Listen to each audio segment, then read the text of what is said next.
back, Love Nation. This is Nina. Make sure you guys like, share, and subscribe. Thank you to everybody that has been coming to my channel. Like this video, share this video, and hit that notification bell so you guys know when I drop my next one.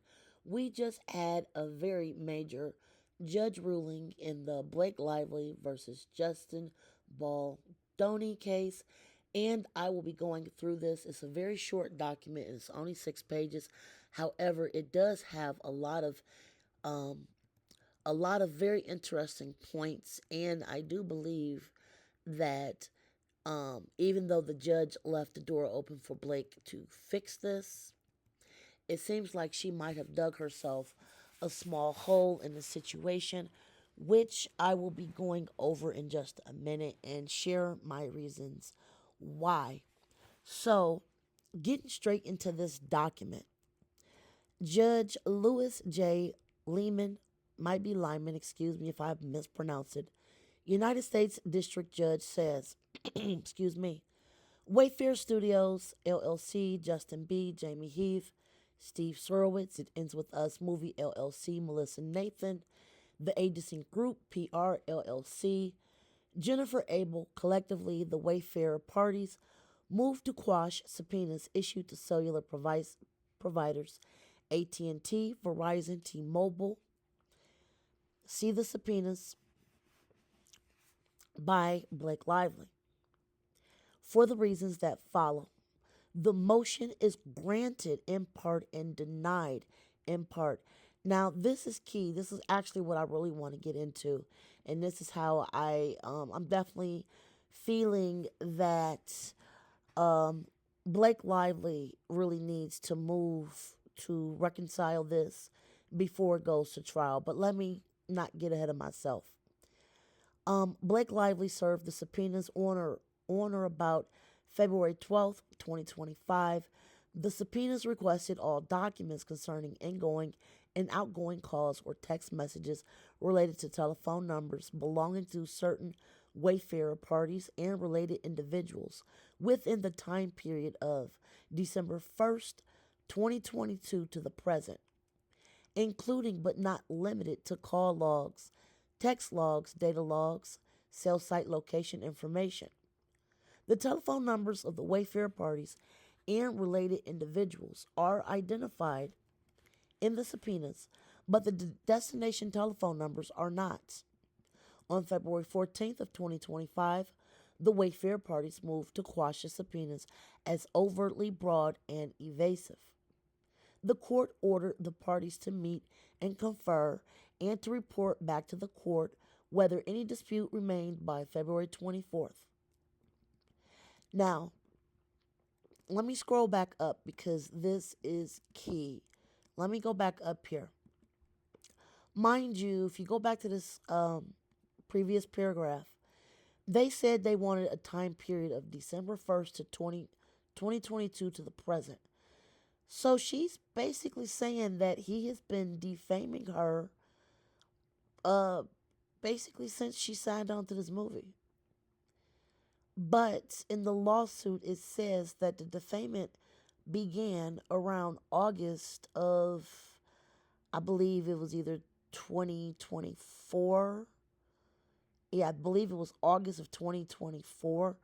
So essentially, you're asking for 2 years that did not even have to do with either lawsuits. And mind you, she already amended her lawsuit. That is definitely probably the biggest key portion of this reading. Now, this goes on to say, however, by letter of February 24th, 2025, the Wayfair parties reiterated their request to quash the subpoenas. The Wayfair parties object to the fact that even as modified, the subpoenas continue to cover call and text logs revealing the phone numbers for anyone with whom the Wayfair parties and other individuals communicated, regardless of whether such communication was related to the claims and defenses in the case. The Wayfair parties therefore seek to have the subpoenas limited to communication between the subpoenaed phone numbers and other specific phone numbers of parties and witnesses that Blake Lively would provide. Now, again, I'm going to stop there. That is very significant because I think that this was a very bad wording on Blake Lively's lawyer's parts to ask for text messages literally 2 years even before you guys even started filming.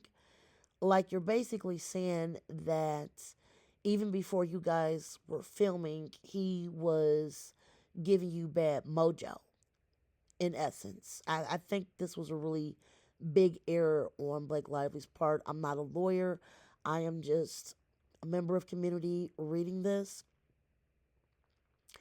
It continues to say, Blake Lively also argues that the Wayfair parties lack standing to assert the privacy interests of non parties. I would actually have to disagree with that. You can't just pick up Joe Schmo and off the street and say that they're involved. So again, they don't even have a search narrowed. They don't know who they're looking for. This is like kind of like it was so broad and not specific in nature that they should have actually taken more time to write that a little bit more correctly in order to get more of a broad scope of trying to get these messages. So her lawyers definitely, in my opinion, messed this one up. In my opinion, Rule 26B1 of the Federal Rules of Civil Procedure provides that parties may obtain discovery regarding any non-privileged matter that is relevant to any party's claim or defense and proportional to the needs of the case, considering whether the burden or expense of the proposed discovery outweighs its likely benefit. Again, see Federal R Civilian 26B. When the parties moving to quash a subpoena is a non-recipient asserting a privacy interest, the court must weigh the relevance or probative value of the documents being sought against the privacy interest asserted. These are the cases that they inserted. Pause that to go and look at those cases if you like. And it continues to say the burden of persuasion in a motion to quash a subpoena issued in the course of civil litigation is borne by that movement. The subpoenas of Wayfair's parties' phone records, even as modified after the meet and confer, are overly intrusive and disappropriate to the needs of the case. The subpoenas request call and text logs between certain of the Wayfair parties and any other phone number, in most cases from December 1st, 2022 to the present. This request implicates legitimate privacy interest. Again, this is a huge ruling in favor of Justin's team. Even though Blake Lively has narrowed her request to exclude the content of calls or messages, the phone records themselves must still contain sensitive information regarding which doctors, psychologists, or even acquaintances the Wayfair party spoke to and when. Again, cases are cited. Lively has identified no means to segregate those numbers that may have some relevance to her case from those numbers that would have no relevance and would reveal sensitive personal information. Lively mainly argues that the subpoenas will help identify the larger network of individuals who perpetrated a negative media campaign against her. We've been talking about this for days. Why would you ask for receipts going all the way back to December of 2022 when the public did not seem to turn on her until August of 2024? And this continues. But according to Blake Lively's complaint, this negative campaign did not begin approximately until August 2024. We just read that. And again, we have more case log tagged.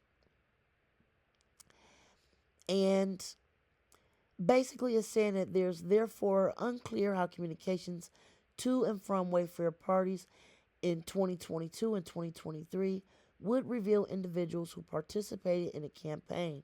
More generally, Blake has not provided a basis to believe that the broad discovery she seeks will reveal information regarding unknown parties in the negative media campaign proportionate to the burden of Wayfair's party privacy's interests. And then he gives her a bone by saying that Blake may make discovery requests tailored to those individuals. So she's going to actually have to start identifying specific individuals. And I'm going to get into this because I think that she actually might start going after commentators, YouTubers, TikTokers, because the judge specifically asked her to now make this more specific to go after individuals. And I'm going to make a separate video about this. But this is the gist of what the judge wrote. And we're going to be exploring this a little bit more. I'm going to make a part 2 to this video because there's still a lot to discuss. Make sure you guys like, share, and subscribe. And until next time, be safe and enjoy your day. Bye, guys.